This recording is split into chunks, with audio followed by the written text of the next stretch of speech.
നമസ്കാരം. അമൃതഭാരതത്തിന്റെ ഏറ്റവും പുതിയ അധ്യായത്തിലേക്ക് സ്വാഗതം.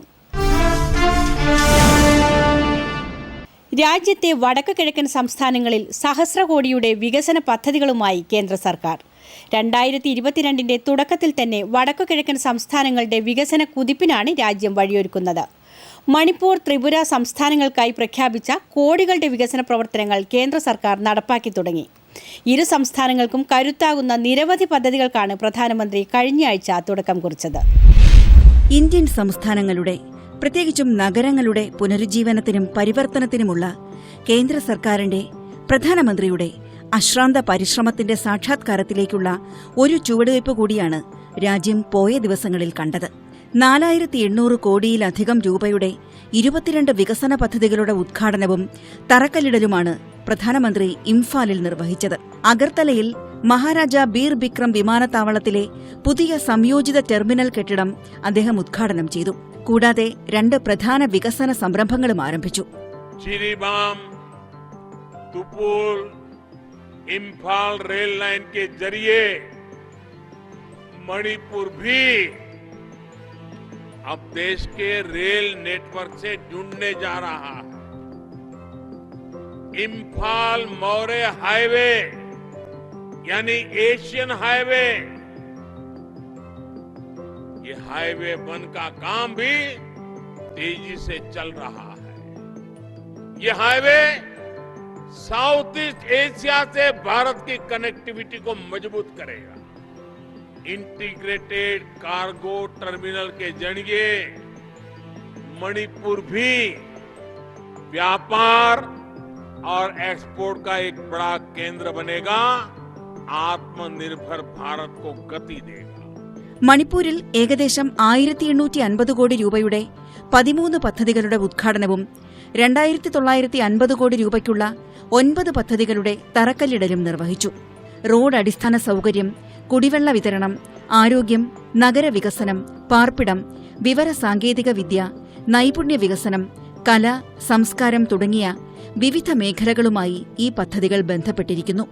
കണക്ടിവിറ്റി മെച്ചപ്പെടുത്തുന്നതിനുള്ള രാജ്യവ്യാപക പദ്ധതികൾക്ക് അനുസൃതമായി 1700 കോടിയിലധികം രൂപ ചെലവിൽ നിർമ്മിക്കുന്ന 5 ദേശീയപാത പദ്ധതികളുടെ നിർമ്മാണത്തിന് പ്രധാനമന്ത്രി തറക്കല്ലിട്ടു. 110 കിലോമീറ്ററിലധികം ദൈർഘ്യമുള്ള ഈ ഹൈവേകളുടെ നിർമ്മാണം ഈ മേഖലയുടെ റോഡ് കണക്ടിവിറ്റി മെച്ചപ്പെടുത്തുന്നതിനുള്ള ഒരു പ്രധാന ചുവടുവയ്പായിരിക്കും. 75 കോടിയിലധികം രൂപ ചെലവിൽ നിർമ്മിച്ച NH-37-ൽ ബറാക് നദിക്ക് മുകളിൽ നിർമ്മിച്ച സ്റ്റീൽ പാലത്തിന്റെ ഉദ്ഘാടനവും പ്രധാനമന്ത്രി നിർവഹിച്ചു. 1100 കോടി രൂപ ചെലവിൽ നിർമ്മിച്ച 2387 മൊബൈൽ ടവറുകൾ പ്രധാനമന്ത്രി മണിപ്പൂരിലെ ജനങ്ങൾക്ക് സമർപ്പിച്ചു. സംസ്ഥാനത്തെ വിവിധ കുടിവെള്ള വിതരണ പദ്ധതികളുടെ ഉദ്ഘാടനത്തോടെ എല്ലാ വീട്ടിലും ശുദ്ധമായ കുടിവെള്ളം ലഭ്യമാക്കാനുള്ള പ്രധാനമന്ത്രിയുടെ ശ്രമത്തിന് ഊർജ്ജം ലഭിക്കും. സംസ്ഥാനത്തെ ആരോഗ്യമേഖലയെ ശക്തിപ്പെടുത്താനുള്ള ശ്രമത്തിൽ ഏകദേശം 100 കോടി രൂപ വിലമതിക്കുന്ന അത്യാധുനിക ക്യാൻസർ ഹോസ്പിറ്റലിന്റെ ശിലാസ്ഥാപനം പ്രധാനമന്ത്രി ഇംഫാലിൽ നിർവഹിച്ചു. കൂടാതെ സംസ്ഥാനത്ത് കോവിഡുമായി ബന്ധപ്പെട്ട അടിസ്ഥാന സൌകര്യങ്ങൾ വർദ്ധിപ്പിക്കുന്നതിനായി DRDOയുമായി സഹകരിച്ച് ഏകദേശം 37 കോടി രൂപ ചെലവിൽ കിയാംഗയിൽ സ്ഥാപിച്ച 200 കിടക്കകളുള്ള കോവിഡ് ആശുപത്രി പ്രധാനമന്ത്രി ഉദ്ഘാടനം ചെയ്തു. ഇംഫാൽ സ്മാർട്ട് സിറ്റി മിഷന് കീഴിൽ 1ലധികം പദ്ധതികൾ പൂർത്തീകരിക്കുന്നതാണ് മറ്റു പദ്ധതികൾ. Integrated command and control centre, Imphal നദിയിലെ വെസ്റ്റേൺ റിവർ ഫ്രണ്ട് വികസനം തുടങ്ങി 170 കോടിയിലധികം രൂപ ചെലവിൽ വികസിപ്പിച്ച ദൌത്യത്തിന്റെ 3 പദ്ധതികൾ പ്രധാനമന്ത്രി ഉദ്ഘാടനം ചെയ്തു. ഏകദേശം 200 കോടി രൂപ ചെലവിൽ സംസ്ഥാനത്ത് നിർമ്മിക്കുന്ന centre for invention, innovation, incubation and ട്രെയിനിംഗിന്റെ തറക്കല്ലിടൽ പ്രധാനമന്ത്രി നിർവഹിച്ചു. ഈ പദ്ധതി സംസ്ഥാനത്തെ ഏറ്റവും വലിയ PPP സംരംഭമാണ്. കൂടാതെ സംസ്ഥാനത്ത് തൊഴിലവസരങ്ങൾ സൃഷ്ടിക്കുന്നതിനൊപ്പം ഇൻഫർമേഷൻ ടെക്നോളജി മേഖലയ്ക്ക് ഉത്തേജനം നൽകും. ത്രിപുരയിൽ മഹാരാജ ബീർ ബിക്രം വിമാനത്താവളത്തിന്റെ പുതിയ integrated terminal building, Tripura Gramasamriddhi Yojana, Vidyajyoti സ്കൂളുകളുടെ മിഷൻ 100 പദ്ധതി എന്നിവയും പ്രധാനമന്ത്രി ഉദ്ഘാടനം ചെയ്തു. ഏകദേശം 450 കോടി രൂപ ചെലവിൽ നിർമ്മിച്ച മഹാരാജ ബീർ ബിക്രം വിമാനത്താവളത്തിന്റെ പുതിയ ഇന്റഗ്രേറ്റഡ് ടെർമിനൽ ബിൽഡിംഗ് 30,000 ചതുരശ്ര മീറ്ററിൽ അത്യാധുനിക സൌകര്യങ്ങളുള്ളതും അത്യാധുനിക IT നെറ്റ്വർക്ക് സംയോജിത സംവിധാനത്തിന്റെ പിന്തുണയുള്ളതുമായ അത്യാധുനിക കെട്ടിടമാണ്. രാജ്യത്തെ എല്ലാ വിമാനത്താവളങ്ങളിലും ആധുനിക സൗകര്യങ്ങൾ ഒരുക്കാനുള്ള പ്രധാനമന്ത്രിയുടെ ശ്രമത്തിനനുസൃതമായാണ് പുതിയ ടെർമിനൽ കെട്ടിടത്തിന്റെ വികസനം. महाराजा वीर विक्रम एयरपोर्ट की नवनिर्मित बिल्डिंग और दूसरी सुविधाओं को देखने गया था। त्रिपुरा की संस्कृति, यहाँ की विरासत, यहाँ का आर्किटेक्चर एयरपोर्ट पर उतरने वाले हर यात्री को अब सबसे पहले नजर आएगा। त्रिपुरा की प्राकृतिक सुंदरता हो, उनाकोटी हिल्स के जनजातीय साथियों की कला हो, पत्थर की मूर्तियां हो, ऐसा लगता है कि एयरपोर्ट पर पूरा त्रिपुरा सिमट आया है. നിലവിലുള്ള 100 ഹൈസ്കൂളുകളെയും ഹയർ സെക്കൻഡറി സ്കൂളുകളെയും അത്യാധുനിക സൗകര്യങ്ങളോടും ഗുണനിലവാരമുള്ള വിദ്യാഭ്യാസത്തോടും കൂടി വിദ്യാജ്യോതി സ്കൂളുകളാക്കി മാറ്റുന്നതിലൂടെ സംസ്ഥാനത്തെ വിദ്യാഭ്യാസ നിലവാരം മെച്ചപ്പെടുത്തുകയാണ് വിദ്യാജ്യോതി സ്കൂളുകളുടെ പദ്ധതി മിഷൻ 100 ലക്ഷ്യമിടുന്നത്. മുഖ്യമന്ത്രി ത്രിപുര ഗ്രാമസമൃദ്ധി യോജന ഗ്രാമതലത്തിൽ പ്രധാന വികസന മേഖലകളിലെ സേവന വിതരണത്തിനുള്ള മാനദണ്ഡങ്ങൾ കൈവരിക്കാൻ ലക്ഷ്യമിടുന്നു. അങ്ങനെ മണിപ്പൂരിലും ത്രിപുരയിലും വികസനത്തിന്റെ പുതുവഴികളാണ് കേന്ദ്രം തുറന്നിരിക്കുന്നത്. ഒരു രാജ്യത്തിന്റെ സാമ്പത്തിക വളർച്ചയുടെയും സാമൂഹിക വികസനത്തിന്റെയും ചാലകശക്തികളാണ് നൈപുണ്യവും അറിവും. നൈപുണ്യ വികസന പദ്ധതികളുടെ കേന്ദ്രബിന്ദു പ്രാഥമികമായും യുവാക്കളാണ്. ഈ ദിശയിൽ രാജ്യത്തിന്റെ വളർച്ചയ്ക്ക് കരുത്തു പകരുന്ന കേന്ദ്ര പദ്ധതികളിൽപ്പെട്ട ഒന്നാണ് ജൻശിക്ഷ സംസ്ഥാനുകൾ. കേന്ദ്ര സർക്കാരിന്റെ നൈപുണ്യ സംരംഭകത്വ വികസന മന്ത്രാലയത്തിന് കീഴിൽ പ്രവർത്തിക്കുന്ന ജൻശിക്ഷൻ സംസ്ഥാൻ ചരിത്രം കുറിക്കുകയാണ്. 10,000-കണക്കിന് പേരാണ് രാജ്യത്ത് JSSലൂടെ തൊഴിൽ നൈപുണ്യം നേടി ജീവിത വിജയം ആർജിക്കുന്നത്. സംസ്ഥാനത്ത് പലയിടത്തും നിരവധി പേർക്ക് പരിശീലനം നൽകി ഇതിനോടകം ജോലി ലഭ്യമാക്കി കഴിഞ്ഞു. ഉൽപാദനപരമായ പ്രായപരിധിയിലുള്ള വളരെ വലിയൊരു ജനസംഖ്യ ഇന്ത്യയിലുണ്ട്. യുവാക്കൾ ആരോഗ്യവാന്മാരും വിദ്യാസമ്പന്നരും നൈപുണ്യമുള്ളവരുമായാലേ നമ്മുടെ സമ്പദ് വ്യവസ്ഥയിലേക്ക് അതിന്റെ പ്രയോജനങ്ങൾ ഒഴുകിയെത്തൂ. യുവാക്കളുടെ വളരെ വലിയൊരു നിരയുമായി സാമൂഹിക സാമ്പത്തിക വികസനത്തിൽ ഒരു കുതിച്ചുചാട്ടത്തിനൊരുങ്ങുകയാണ് ഇന്ത്യ. 25 വയസ്സിന് താഴെയുള്ള 605 ദശലക്ഷം ജനങ്ങളാണ് നമ്മുടെ രാജ്യത്തുള്ളത്. ജൻശിക്ഷൻ സംസ്ഥാൻ പദ്ധതിയുടെ ലക്ഷ്യം ജോലി ലഭ്യതയ്ക്കുവേണ്ടി യുവതയ്ക്ക് ട്രെയിനിംഗ് നൽകുക, അതിനോടൊപ്പം നിലവിലുള്ള തൊഴിലാളികളുടെ കാര്യക്ഷമത വർദ്ധിപ്പിക്കുക എന്നതാണ്. നൈപുണ്യ വികസനത്തിലൂടെ തൊഴിൽ രഹിതരായ ചെറുപ്പക്കാർക്ക് മെച്ചപ്പെട്ട ജോലി ലഭിക്കുന്നതിനും ജീവിതം സുരക്ഷിതമാക്കുന്നതിനും ഈ പദ്ധതി ലക്ഷ്യമിടുന്നു. കോവിഡ് പ്രതിസന്ധിയിൽ വലയുന്ന യുവജനങ്ങൾക്ക് അവരുടെ അഭിരുചിക്കനുസരിച്ചുള്ള പരിശീലനമാണ് നൽകുക. ജില്ലയുടെ ഗ്രാമ നഗര പ്രദേശങ്ങളിൽ തിരഞ്ഞെടുത്ത കേന്ദ്രങ്ങളിൽ വെച്ചാണ് പരിശീലനം.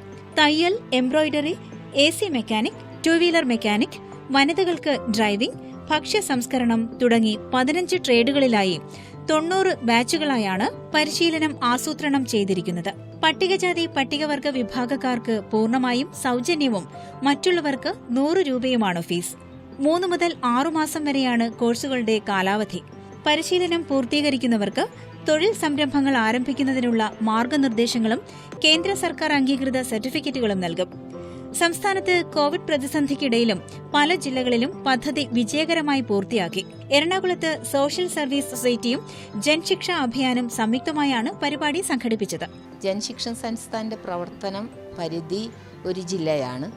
ആ ജില്ലയിൽ വിവിധ സ്കിൽ പഠിക്കാൻ ആഗ്രഹിക്കുന്നവരെ അവരുടെ ഡോർ സ്റ്റെപ്പിൽ കേറ്റർ ചെയ്യുന്നൊരു സ്കീമാണ് ജൻശിക്ഷൻ സംസ്ഥാൻ. ഇതാണ് ഇതിനെ മറ്റ് സ്കിൽ ഡെവലപ്മെൻറ്റ് സ്കീംസിൽ നിന്നും വ്യത്യസ്തമാക്കുന്നത്. പുരുഷന്മാരും സ്ത്രീകളുമായിട്ടുള്ള ആർക്ക് വേണമെങ്കിലും സ്കില്ല് അക്വയർ ചെയ്യാനുള്ള അവസരമുണ്ട്. 15 വയസ്സ് മുതൽ മേലോട്ടുള്ള ആർക്കും ജൻശിക്ഷൻ സംസ്ഥാൻ്റെ ഗുണഭോക്താക്കളാകാവുന്നതാണ്. ഒരു അക്കാഡമിക്കായിട്ട് നമുക്ക് ഒരു തൊഴിൽ കണ്ടെത്താൻ കഴിയാതെ പോയവരെ വീണ്ടും സർക്കാരിൻ്റെ വിവിധ സ്കീമുകളായിട്ട് കേറ്റർ ചെയ്യുകയാണ്. അപ്പോൾ എഡ്യൂക്കേഷണലി ആൻഡ് സോഷ്യലി ബാക്ക്വേർഡ് ആയിട്ടുള്ളവർക്ക് പ്രത്യേക ഊന്നൽ കൊടുക്കുകയാണ്. കാരണം അവർക്ക് മറ്റ് സംവിധാനങ്ങളെ ഉപയോഗിക്കാൻ സാധിച്ചിട്ടുണ്ടായിരിക്കില്ല. അപ്പോൾ അവർക്ക് വീണ്ടും അവസരം നൽകുകയാണ്. ആ അവസരം ഉപയോഗിച്ച് അവർക്ക് തൊഴിലോ സ്വയം തൊഴിലോ അല്ലെങ്കിൽ ജോലിയോ കണ്ടെത്താനുള്ള ഒരു മാർഗം വീണ്ടും ഗവൺമെൻറ് തുറന്നു കൊടുക്കുകയാണ് ഈ സ്കീമിലൂടെ. എറണാകുളം ജില്ലയിലെ പരിശീലനം നിരവധി പേരുടെ ജീവിതത്തിന്റെ ഗതിയെ തന്നെ മാറ്റിമറിച്ചു. ആരിഥ ബൈജു എന്ന വീട്ടമ്മയുടെ വിജയഗാഥ ഒരു ഉദാഹരണം മാത്രം. നൈപുണ്യ പരിശീലനത്തിന് ശേഷം സാധാരണ സങ്കല്പങ്ങളിൽ നിന്നു മാറി പെയിന്റിംഗ് സാധ്യത കൂടി പ്രയോജനപ്പെടുത്തി കേക്ക് നിർമ്മാണത്തിലേക്ക് തിരിഞ്ഞ ആരുധയുടെയും കുടുംബത്തിന്റെയും ജീവിത നിലവാരം തന്നെ മെച്ചപ്പെടുത്താനായി. ലെക്കർ കേക്സ് എന്ന പുതിയ സംരംഭം വൻ വിജയമായതിന് JSSന് നന്ദി പറയുകയാണ് ഈ വീട്ടമ്മയും കുടുംബവും. പക്ഷെ പലരും അതിന്റെ വാല്യൂ മനസ്സിലാക്കുന്നില്ല. ഞാനും വാല്യൂ മനസ്സിലാക്കാതെ അവിടെ പോയതാണ്. പക്ഷെ അവിടെ നിന്ന് കിട്ടിയ ട്രെയിനിങ് എനിക്ക് അത്രയ്ക്ക് പറയാൻ പറ്റില്ല, അത്രയും എൻ്റെ ലൈഫിൽ ഹെൽപ്പ് ചെയ്തിട്ടുണ്ട്. പലപ്പോഴും 20,000-ൽ കൂടുതലും ലഭിക്കാറുണ്ട്. കൂടാതെ സീസൺ ആകുമ്പോൾ, പ്രത്യേകിച്ച് ഇപ്പോഴത്തെ ക്രിസ്മസ് സീസണൊക്കെ ആണെങ്കിൽ എബോവ് 50,000 നമ്മൾക്ക് ലഭിക്കാറുണ്ട്. രാജ്യത്ത് ജൻശിക്ഷൻ സംസ്ഥാനങ്ങളുടെ എണ്ണം അടുത്ത 3 വർഷത്തിനുള്ളിൽ നിലവിലുള്ള 300-ൽ നിന്ന് 600-ആയി ഉയർത്തുമെന്ന് കേന്ദ്ര നൈപുണ്യശേഷി വികസന സഹമന്ത്രി രാജീവ് ചന്ദ്രശേഖർ നേരത്തെ വ്യക്തമാക്കിയിരുന്നു. 2 കോടിയിലധികം പേർക്കാണ് നൈപുണ്യ പരിശീലനം ഇതുവരെ നൽകാനായത്. ഇതിലൂടെ 61% പേർ ജോലി നേടുകയോ സംരംഭകരാവുകയോ ചെയ്തിട്ടുണ്ടെന്നും കേന്ദ്രമന്ത്രി പറഞ്ഞു. JSSനെ ഞങ്ങൾക്ക് we want to double it. It is a very effective way of training women and empowering women. അത് ഏത് വയസ്സായാലും women can go learn multiple trades there. 9-10 trade ഉണ്ട്. അവർക്കൊരു സെൽഫ് എംപവർമെൻറ്റിൻ്റെ ഒരു വലിയ ഇറ്റ്സ് വെരി എഫക്റ്റീവ്. അത് ഞങ്ങൾ ഡബിൾ ചെയ്യാൻ പോവുക. കേരളയിൽ ഇപ്പോൾ ഉണ്ട്, എല്ലാ ഡിസ്ട്രിക്റ്റിലും ഒരു JSS ഉണ്ട്. അതിന് ഡബിൾ ചെയ്യാൻ പോകുന്നത്. പിന്നെ ഞങ്ങളിപ്പോൾ ചെയ്യാൻ പോകുന്നത് എൻജിനീയറിംഗ് കോളേജും സ്കൂളിലും because of new education policy ഈ vocational training skill hubs integrate ചെയ്യാൻ ഒരു ഫ്ലെക്സിബിലിറ്റി കൊടുക്കാൻ പോകുന്നു.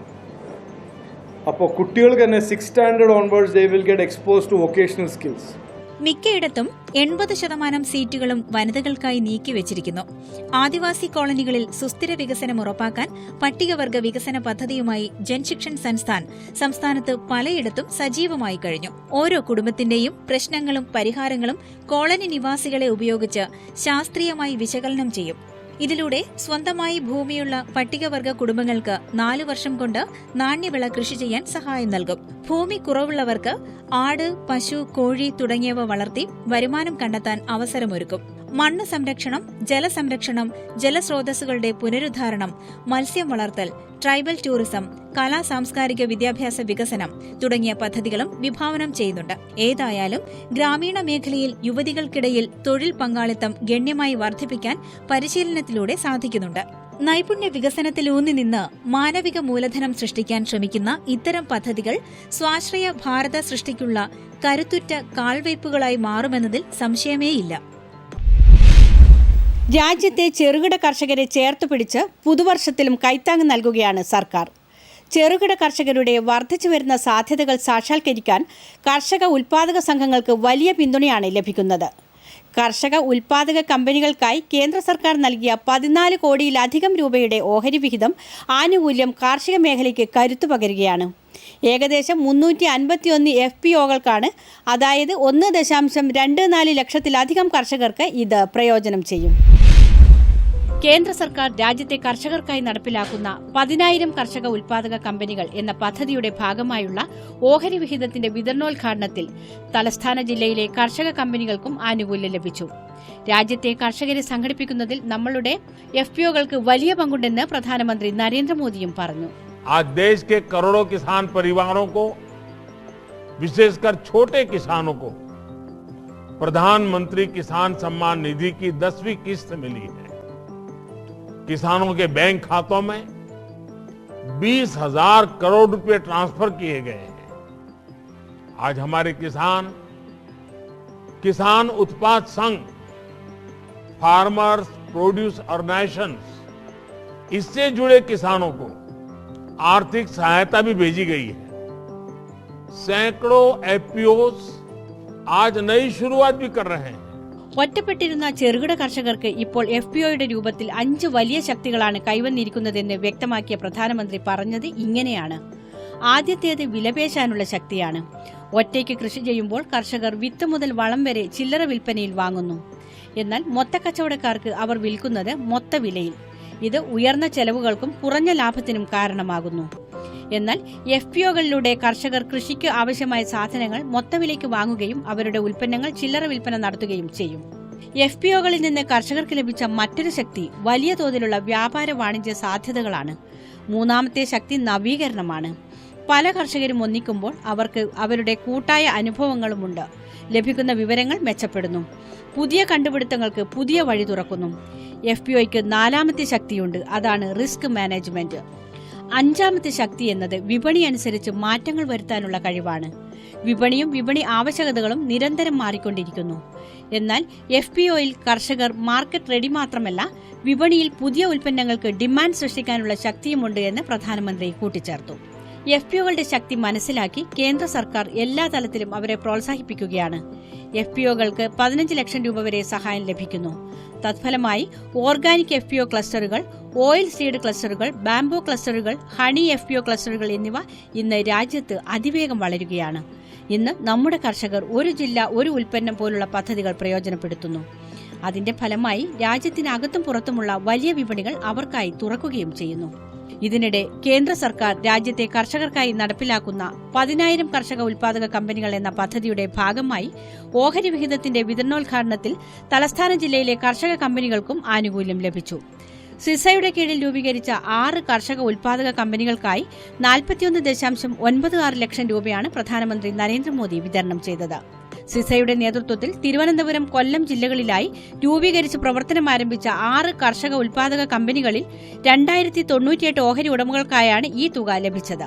പ്രധാനമന്ത്രി പദ്ധതി ഉദ്ഘാടനം ചെയ്ത് കർഷകരുമായി സംവദിച്ച സമയം തലസ്ഥാനത്തെ വിവിധ കേന്ദ്രങ്ങളിൽ പ്രാദേശികമായി ഒത്തുചേർന്ന് വെർച്വൽ മീറ്റിൽ പങ്കെടുത്തു.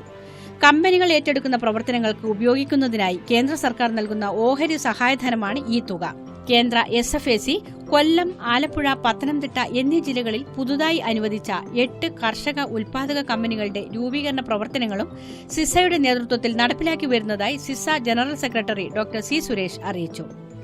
കേരളത്തിനെ സംബന്ധിച്ചിടത്തോളം തിരുവനന്തപുരം, കൊല്ലം ജില്ലകളിലായി 6 FPOകളെയാണ് ഒരു CBBO എന്ന രീതിയിൽ സിസ ഇന്ന് ഹാൻഡ് ഹോൾഡ് ചെയ്തിരിക്കുന്നത്. ഈ 6 FPOകളെ സംബന്ധിച്ചിടത്തോളം ഈ ജനുവരി 1-ാം തീയതി വളരെ ആഹ്ലാദകരമായ ഒരു ദിനമായിരുന്നു. അന്ന് നമ്മുടെ രാജ്യത്തിൻ്റെ പ്രധാനമന്ത്രി ശ്രീ നരേന്ദ്രമോദിജി അവരുടെ എല്ലാ അക്കൗണ്ടിലേക്ക് ഈ കമ്പനി അവർ ഫോം ചെയ്ത കമ്പനിയുടെ അക്കൗണ്ടിലേക്ക് ഇക്വിറ്റി ഗ്രാൻഡായിട്ട് ഏകദേശം 40 ലക്ഷത്തിലധികം രൂപ എത്തുകയുണ്ടായി. ഈ ഫാമർ പ്രൊഡ്യൂസർ കമ്പനികളെന്ന് പറയുന്ന സമയത്ത് ഇന്നൊരു വലിയൊരു വിപ്ലവം നമ്മുടെ രാജ്യത്ത് നടന്നുകൊണ്ടിരിക്കുകയാണ്. നമ്മുടെ രാജ്യത്തുള്ള 86% കർഷകരും ചെറുകിട കർഷകരാണ്. കേരളത്തെ സംബന്ധിച്ച് നോക്കുകയാണെങ്കിൽ അത് 96% ആൾക്കാരും ചെറുകിട കർഷകരാണ്. ചെറുകിട കർഷകരെന്ന് പറയുമ്പോൾ തന്നെ അവർ വിപണിയിൽ ഇടപെടാനോ അവരുടെ ആവശ്യങ്ങൾ നേടിയെടുക്കാനോ ഏതെങ്കിലും രീതിയിൽ അവർ വരുമാനം വർദ്ധിപ്പിക്കാനോ ഒക്കെ ഒന്നും കഴിവില്ലാത്ത ഹതാശരായ ഒരു ജനവിഭാഗമായിട്ടാണ് നമുക്ക് ഈ കർഷകരെ കാണാൻ സാധിക്കുന്നത്. ഇവിടെ നാം മനസ്സിലാക്കേണ്ടത് കർഷകർക്ക് സഹായമല്ല കൊടുക്കുന്നത്, കർഷകർക്ക് അവരുടെ കമ്പനിയുടെ ഷെയറാണ് കൊടുക്കുന്നത്. ഷെയർ എമൗണ്ടാണ്, മൂലധനമാണ് വർദ്ധിപ്പിക്കുന്നത്. അപ്പോൾ കർഷകർ തന്നെ ആ കമ്പനി ചലിപ്പിക്കുന്ന സമയത്ത് അവരെ കൊണ്ട് കൂടുതൽ ഉൽപ്പാദനക്ഷമമായ പ്രവർത്തനങ്ങളിലേക്ക് ഏർപ്പെടാനും അങ്ങനെ അവരെ വരുമാനം വർദ്ധിപ്പിക്കാനുള്ള പ്രവർത്തനത്തിലാണ് ഈ ഫാമർ പ്രൊഡ്യൂസർ കമ്പനിയിൽ നിന്ന് മുന്നോട്ട് പോയിക്കൊണ്ടിരിക്കുന്നത്.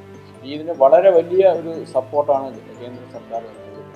ഈ ഒരു ഇക്വിറ്റി ഗ്രാൻഡ് ഏകദേശം 780 അംഗങ്ങൾക്കായിട്ട് 15 ലക്ഷം രൂപ ഓരോ ഫാമർ പ്രൊഡ്യൂസർ കമ്പനിക്ക് നൽകുന്നു. ഞങ്ങൾ 750 കർഷകരെ ചേർത്തുകൊണ്ട് ഈ കമ്പനി വിപുലീകരിക്കുകയാണ് ഞങ്ങളുടെ ലക്ഷ്യം. ഇപ്പോൾ ഞങ്ങൾ ഇത് കിട്ടിയ ഉടൻ തന്നെ ഞങ്ങളൊരു ഓഫീസും അതോടൊപ്പം തന്നെ ഇൻപുട്ട് സെൻറ്റർ, കർഷകർക്ക് ന്യായമായ വിലയ്ക്ക് ഹോൾസെയിൽ റേറ്റിൽ വിത്തും വളവും നൽകുന്നതിന് വേണ്ടിയുള്ളൊരു കേന്ദ്രം ആരംഭിക്കാൻ വേണ്ടി സ്ഥലമെടുത്തു. അതിൻ്റെ ലൈസൻസിങ് നടപടികളിലേക്ക് കടക്കാൻ ഞങ്ങൾക്ക് സാധിച്ചു. തലസ്ഥാനത്തെ കർഷക കമ്പനികൾക്കും ആനുകൂല്യം ലഭിച്ചതോടെ സംസ്ഥാനവും തികഞ്ഞ ആത്മവിശ്വാസത്തിലാണ്. രാജ്യവികസനത്തിന് ലക്ഷദ്വീപിന്റെ വികസനം അനിവാര്യമാണെന്ന് രാജ്യം ഒരിക്കൽ കൂടി വ്യക്തമാക്കിയിരിക്കുകയാണ്. ദ്വീപിന്റെ ഉന്നത വിദ്യാഭ്യാസ വികസനത്തിന് കരുത്തു പകർന്നുകൊണ്ട് 2 ആർട്സ് ആൻഡ് സയൻസ് കോളേജുകൾക്കും അദ്ദേഹം തന്റെ സന്ദർശന വേളയിൽ ഉദ്ഘാടനം നിർവഹിച്ചു. Once I can tell the people of the country, once you come to Lakshadweep, you will fall in love with the Lakshadweep. There is English saying, na, love at first sight. Love at first visit. I am amending it. People, really, I am very much impressed by the beauty of the island, by the duty of the people So beauty, if the beauty and duty combine together, then you will become mighty. That is what is required. ഏറ്റവും വലിയ രഹസ്യമാണ് ലക്ഷദ്വീപ് സമൂഹങ്ങളെന്ന് ഉപരാഷ്ട്രപതി M Venkaiah Naidu അഭിപ്രായപ്പെട്ടു. തങ്ങളുടെ തീരപരിസ്ഥിതിയെ സംരക്ഷിച്ചുകൊണ്ട് തന്നെ വിനോദസഞ്ചാര മേഖലയെ പ്രോത്സാഹിപ്പിക്കുന്നതിനായി ലക്ഷദ്വീപ് ഭരണകൂടം നടത്തുന്ന തുടർച്ചയായ പരിശ്രമങ്ങളെ ഉപരാഷ്ട്രപതി അഭിനന്ദിച്ചു. ലക്ഷദ്വീപിന്റെ ഈ മാതൃക പിന്തുടരാനും പരിസ്ഥിതി സൗഹൃദ വിനോദസഞ്ചാരം സ്വീകരിക്കാനും മറ്റ് വിനോദസഞ്ചാര മേഖലകളോട് ഉപരാഷ്ട്രപതി ആവശ്യപ്പെട്ടു. തങ്ങളുടെ ദ്വീപുകൾ വൃത്തിയായി കാത്തുസൂക്ഷിക്കുന്ന ലക്ഷദ്വീപിലെ ജനതയെ അദ്ദേഹം അഭിനന്ദിച്ചു. മത്സ്യബന്ധന മേഖലയിൽ ലക്ഷദ്വീപിനുള്ള തുടർച്ചയായ പുരോഗതി ചൂണ്ടിക്കാട്ടവേ ലക്ഷദ്വീപ് ഭരണകൂടം ഈ മേഖലയ്ക്ക് തുടർച്ചയായി നൽകി വരുന്ന പിന്തുണയെ ഉപരാഷ്ട്രപതി അഭിനന്ദിച്ചു. മത്സ്യബന്ധന മേഖലയ്ക്ക് ഊർജം പകരുന്നതിനായി ഉത്തരവാദിത്വപൂർണമായ മത്സ്യബന്ധനം സാധ്യമാക്കുന്നതിന് സഹായിക്കുന്ന ഊർജ്ജമികവുള്ള മത്സ്യബന്ധന സംവിധാനങ്ങളുമായി മുന്നോട്ട് വരാൻ നമ്മുടെ ശാസ്ത്രജ്ഞർക്കും ഗവേഷകർക്കും കഴിയണമെന്നും അദ്ദേഹം കൂട്ടിച്ചേർത്തു. രാജ്യവികസനത്തിന് ലക്ഷദ്വീപിന്റെ വികസനം അനിവാര്യമാണെന്ന് ഉപരാഷ്ട്രപതി വെങ്കയ്യ നായിഡു വ്യക്തമാക്കി.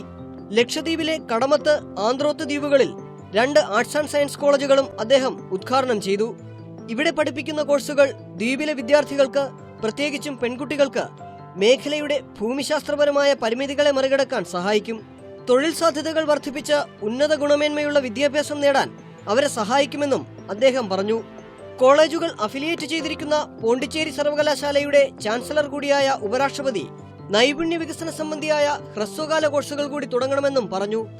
കോളേജുകളുടെ ഉദ്ഘാടനത്തിന് പുറമെ ബംഗാരം ദ്വീപിൽ പ്രതിദിനം 50,000 ലിറ്റർ ശേഷിയുള്ള RO പ്ലാന്റിന്റെ ഉദ്ഘാടനവും ഉപരാഷ്ട്രപതി നിർവഹിച്ചു.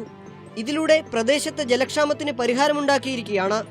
പരിസ്ഥിതി സൗഹൃദ വിനോദസഞ്ചാരം, സുസ്ഥിര മത്സ്യബന്ധനം എന്നിവയിൽ രാജ്യത്തിന് മാതൃകയായി മാറാൻ ദ്വീപ് സമൂഹങ്ങൾ ശ്രമിക്കണമെന്നും ഉപരാഷ്ട്രപതി പറഞ്ഞു. ജൈവ വൈവിധ്യത്തെ അപകടത്തിലാക്കാതെ വേണം ഇത് സാധ്യമാക്കാൻ. മികച്ച ഗുണനിലവാരമുള്ള ഉൽപാദനം, മികച്ച മൂല്യവൽക്കരണം എന്നിവ ഉറപ്പാക്കണം. അതിനായി ലക്ഷദ്വീപിൽ നിന്നുള്ള ഉൽപ്പന്നങ്ങൾക്ക് ഒരു ബ്രാൻഡ് നെയിം സൃഷ്ടിക്കണമെന്നും അദ്ദേഹം ആവശ്യപ്പെട്ടു. വലിയ തോതിലുള്ള കടൽപ്പായൽ കൃഷി, മത്സ്യബന്ധന മേഖലയെ ആധുനീകരിക്കാനുള്ള നടപടികൾ, രാസസംയുക്തങ്ങൾ ഉപയോഗിക്കാതെയുള്ള വെളിച്ചെണ്ണ, കയർ എന്നിവയുടെ ഉൽപാദനം വർദ്ധിപ്പിക്കണമെന്നും ഉപരാഷ്ട്രപതി പറഞ്ഞു. തെങ്ങ് കയറ്റത്തിന് ഉപയോഗിക്കുന്ന ഉപകരണങ്ങളടക്കമുള്ളവയും ചടങ്ങിൽ വിതരണം ചെയ്തു.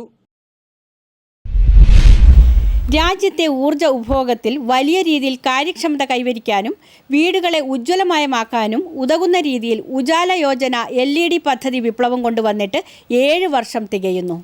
ഈ പദ്ധതിയുടെ വിജയകഥയിലൂടെ ഒന്ന് കണ്ണോടിക്കാം. അഫോർഡബിൾ LEDs ഫോർ ഓൾ അഥവാ ഉജാല പദ്ധതി പ്രധാനമന്ത്രി തുടക്കം കുറിച്ചത് 2015 ജനുവരി 5-നായിരുന്നു.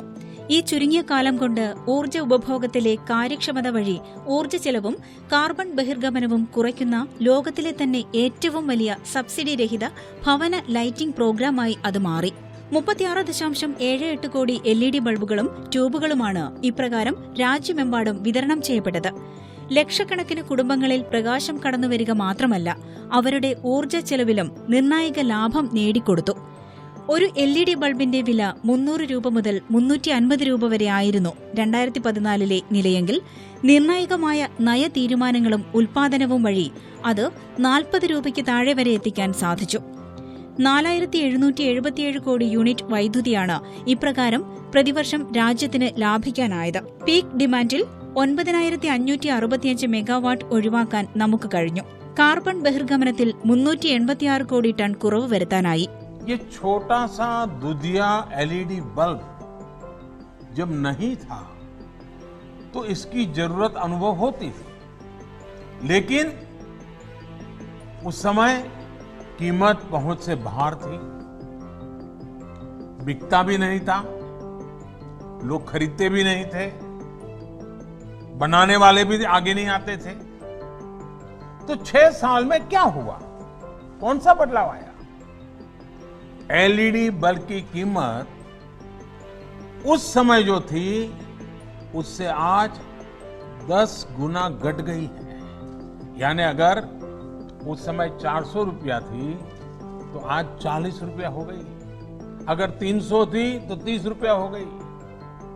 अनेक कंपनियों के बल्ब, इसके बीच में मैन्युफैक्चरर्स में स्पर्धा हो गई, बल्ब बाजार में आ गए, दाम घटते गए और जो काम पहले 100-200 वाट के बल्ब करते थे, वो अब 9 या 10 वाट के बल्ब करने लगे हैं। എല്ലാ സംസ്ഥാനങ്ങളും ഈ പദ്ധതിയെ സർവാത്മന സ്വാഗതം ചെയ്യുകയും നടപ്പാക്കുകയും ചെയ്തു. ഭവനതലത്തിലെ വൈദ്യുതി ബില്ലിൽ കാര്യമായ കുറവിനു പുറമെ ജീവിത നിലവാരവും മെച്ചപ്പെട്ടു. ഈ പദ്ധതിയുടെ മുഖമുദ്ര കേവലം LED ബൾബിന്റെ വിതരണത്തിൽ മാത്രമല്ല, നടപടിക്രമത്തിലെ സുതാര്യതയും പ്രൊക്യൂർമെന്റിൽ കടന്നുവന്ന ആരോഗ്യകരമായ മത്സരവും വിപണി ഇടപെടലുമായിരുന്നു. LED ഉൽപാദനത്തിൽ രാജ്യത്ത് കൂടുതൽ വ്യവസായ സ്ഥാപനങ്ങൾ കടന്നുവന്നു. ഉൽപ്പന്നങ്ങളുടെ നിലവാരം വളരെയധികം മെച്ചപ്പെട്ടു. ഉപഭോക്താവിന് കൂടുതൽ വൈവിധ്യകരമായ LED ഉൽപ്പന്നങ്ങൾ ലഭ്യമായി. സർവോപരി LEDകളുടെ വിലയിൽ ഏതാണ്ട് 85% കുറവാണ് ഈ നടപടികൾ വഴിയുണ്ടായത്. ഉജാല പദ്ധതിയുടെ മുഖ്യ സവിശേഷതയായി മാറുകയായിരുന്നു സുതാര്യതയും നടത്തിപ്പിലെ കാര്യക്ഷമതയും. തദ്ദേശ ഉൽപാദനത്തിലെ മേക്ക് ഇൻ ഇന്ത്യ പദ്ധതിക്ക് വമ്പൻ കുതിപ്പാണ് LED രംഗത്തുണ്ടായത്. പ്രതിമാസം കേവലം 1 ലക്ഷം എന്നതിൽ നിന്ന് 4 കോടി എന്ന നിലയിലേക്കാണ് LED ഉൽപാദനം രാജ്യത്ത് വർദ്ധിച്ചത്. ഉജാല പദ്ധതി വഴി നടന്ന വൻതോതിലുള്ള വാങ്ങൽ മൂലം കമ്പനികൾക്ക് അവരുടെ ഉൽപാദന കാര്യക്ഷമത വർദ്ധിപ്പിക്കാനും അതുവഴി ഏതാണ്ട് 90% വിലക്കുറവിൽ വിൽക്കാനും സാധിച്ചു. രാജ്യത്തെ മുൻനിര മാനേജ്മെന്റ് വിദ്യാഭ്യാസ സ്ഥാപനങ്ങളുടെ ശ്രദ്ധ പിടിച്ചുപറ്റുന്നതായിരുന്നു ഈ പദ്ധതിയുടെ നടത്തിപ്പിലെ നൂതന തത്വങ്ങളും കാര്യക്ഷമതയും. ലീഡർഷിപ്പ് കേസ് സ്റ്റഡികളുടെ കൂട്ടത്തിലേക്ക് അങ്ങനെ ഉജാല പദ്ധതിയും ഉൾപ്പെടുന്നു. എന്ന് മാത്രമല്ല, ഹാർവാർഡ് ബിസിനസ് സ്കൂളിന്റെ പാഠ്യക്രമത്തിൽ പോലും സ്ഥാനം പിടിക്കാൻ സാധ്യതയുള്ള ഒന്നായി ഉജാല പദ്ധതി മാറി. ഉജ്ജ്വലമായ നേതൃത്വത്തിന്റെ കീഴിൽ നിശ്ചിതമായ ലക്ഷ്യങ്ങൾക്ക് രൂപം കൊടുത്ത് അവ കൈവരിച്ചു മുന്നേറുന്ന നവഭാരതത്തിന്റെ നേർരേഖയായി മാറുന്നു ഈ പദ്ധതിയും. അമൃത ഭാരതത്തിന്റെ ഈ ലക്കം ഇവിടെ പൂർണ്ണമാകുന്നു. പുതിയ വിശേഷങ്ങളുമായി അടുത്ത ലക്കത്തിൽ. നമസ്കാരം.